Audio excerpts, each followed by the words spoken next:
মেশিনের নাম কি? Charger machine. জীবনে প্রচুর কাজকাম করতে হইব, কাজকামের উপর কোনো ওষুধ নাই, কাজকাম না করলে ভাল লাগে না। তাই জার্কিনটা ঘাড়ে লইয়া যাইতেছি ঘুনবাড়ির দিকে।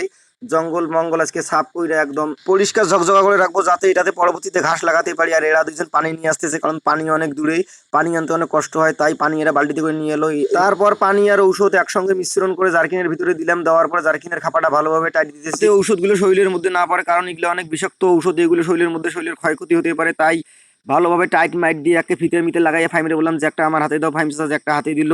তো মেশিনটা আমি স্টার্ট করার জন্য সুইচ খুঁজতেছি। পরে মেশিনটা স্টার্ট কইরা দেখি কত সুন্দরভাবে পানি বেড়ায়। তো আমি ওপেন করলেই দেখি খুব সুন্দরভাবে পানি বেড়ায়। তো আজকে একে সম্পূর্ণ জঙ্গল মঙ্গল একদম একে পরিষ্কার ঝকঝকা করে এটার মধ্যে ঘাস লাগাবো, সেই ঘাস গরুকে খাওয়াতে হবে। এই জন্য ওষুধগুলো সাইডে মাইডে একদম ভালোভাবে দিতেছি। দিয়ে আবার ভেতরে যে ওষুধ দিতে হবে, ভেতরে ঢুকতে অনেক ভয়ও লাগে, কারণ এই জমিটার মধ্যে সাপ টাপ থাকতে পারে। অনেকদিন থেকে আসা হয় না, কারণ জঙ্গল মঙ্গল অনেক বড় হয়ে গেছে। যদি আবার কোনো বিষাক্ত প্রাণী কামড় দেয়, এটা অনেক ভেজাল হবে।